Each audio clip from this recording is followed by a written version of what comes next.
उपमुख्यमंत्री एकनाथ शिंदेंची आज मुंबईमध्ये पत्रकार परिषद होणार आहे। सर्व 6 बंडखोर खासदार पत्रकार परिषदेमध्ये सहभागी होतील। दुपारी 3 नंतर ही पत्रकार परिषद होईल। पत्रकार परिषदेनंतर खासदार आपापल्या मतदारसंघांमध्ये जाणार आहेत। स्थानिक पदाधिकाऱ्यांना खासदारांचं जंगी स्वागत करण्याच्या सूचना देण्यात आलेल्या आहेत।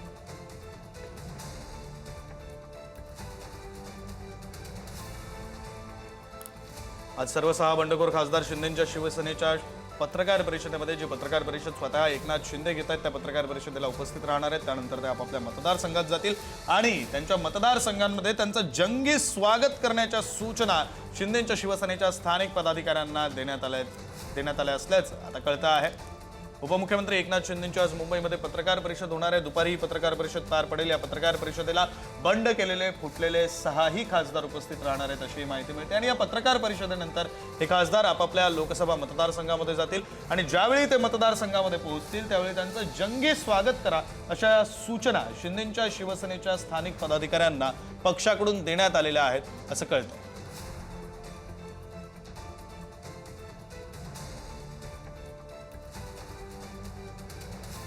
उपमुख्यमंत्री एकनाथ शिंदेंची आज मुंबईमध्ये पत्रकार परिषद होणार आहे। 6ही बंडखोर खासदार पत्रकार परिषदेत सहभागी होतील अशी माहिती। दुपारी 3 नंतर ही पत्रकार परिषद होऊ शकते। पत्रकार परिषदेनंतर खासदार आपापल्या मतदारसंघांमध्ये जातील आणि स्थानिक पदाधिकाऱ्यांना खासदारांचं जंगी स्वागत करा अशा सूचना देण्यात आलेल्या आहेत। खरं तर मागच्या काही दिवसांपासून ऑपरेशन टायगरची चर्चा होती। आता ऑपरेशन टायगर यशस्वी झालेलं आहे।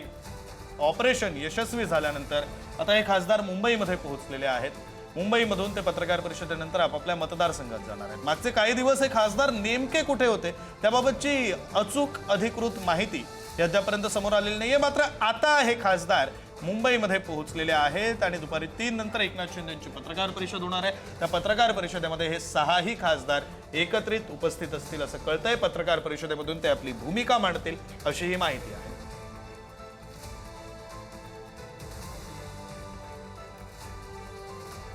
या संदर्भात बोलण्यासाठी ठाकरेंच्या शिवसेनेच्या उपनेत्या सुषमा अंधारे आपल्यासोबत फोन लाईनवरून जोडल्या गेलेल्या आहेत। आपण त्यांच्याशी बोलूया। सुषमाताई, स्वागत आहे पुढारी न्यूजमध्ये। आता 6 खासदार जे तुमची साथ सोडतायत ते मुंबईमध्ये परतल्याचं कळतंय। इतके दिवस कुठे होते अद्याप अधिकृत काही माहिती नाहीये, मात्र आता मुंबईमध्ये पोहोचल्याचं कळतंय। आपली प्रतिक्रिया? काही प्रतिक्रिया असू शकते। माझी माणसं असतील, लोकांची माणसं असतील, लोकांशी नाळ जोडलेली माणसं असतील तर त्यांच्यावर आपण बोललो पाहिजे। जी माणसं म्हणजे आमच्या दृष्टीने ती हयात असताना बेदखल होतात अशांबद्दल आम्ही बोलायची गरज नाही। सुषमाताई, हे सगळं म्हणजे तुम्ही जे म्हणताय ते एका बाजूला आणि जे कारण या खासदारांकडून दिलं जातंय विकास निधीचं, लोकांची कामं करता येत नाहीत, ही सगळी कारणं आपल्याला पटतायत का? याच्यातली काहीही कारण असतं। मी तर म्हटलं ना की विकास निधीचं कारण आहेच, त्यात काही खोटं नाहीये। कारण बावनकुळे असतील, राणेंची पोरं असतील, एकनाथ शिंदे असतील, उदय सामंत असतील, या लोकांनी पब्लिकली सार्वजनिक दृष्ट्या हे असंख्य वेळा म्हटलेलं आहे की आमच्या सोबत आलात तर निधीची कमतरता पडू देणार नाही। त्यामुळे निधीचं कारण आहेच आहे, निश्चित आहे ते कारण। निधी आहे, एजन्सीचा दुरुपयोग आहे, असे अनेक कारणं आहेत। किंवा आपण असं म्हणू की कालपासून त्यांनी केलेले आरोप, पक्षावर केलेले आरोप, ह्यातलं कुठलंही कारण त्यांचं असेल, कुठलंही कारण। पण हे आपलं कुठलंही कारण असेल आणि तुम्हाला जायचं असेल तर तुम्ही इथे जाहीर एखादी पत्रकार परिषद पण घेऊ शकला असतात ना। हे दिल्ली, देहरादून, जयपूर हे एवढी सगळी भटकंती करायची गरज का पडली तुम्हाला? याचा अर्थ ह्या सगळ्या कारणांपेक्षाही सगळ्यात मोठं कारण हे आहे की तुमचा स्वार्थ तुम्हाला नडलेला आहे।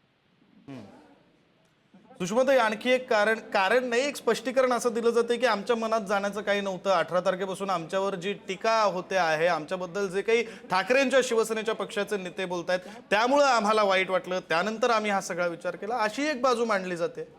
हे बघा, एक काल ज्या आष्टेकरचा व्हिडिओ आला ती भामटेगिरी आहे। 18 जून वगैरे काही नाही, यांचं 5 महिन्यांपासून हाकट शिजत होता। आपण जर एक 4 दिवसांपूर्वीच ओमराजे गाडीत बसतानाचं एक फुटेज आहे आणि गाडीत बसताना माध्यमांना प्रतिक्रिया देताना ते वैतागून म्हणतात हे आजचं नाही रे, हे 6 महिन्यापासून चालू आहे। हे त्यांच्याकडून आलेली गोष्ट आहे। हे 6 महिन्यापासून चालू होतं। मार्च महिन्यात याच्या संदर्भाने कॉन्क्रीट पद्धतीने बैठका सुरू झालेल्या होत्या। अगदी एनडीएच्या बैठकीनंतर सुद्धा यांची एक बैठक झालेली होती।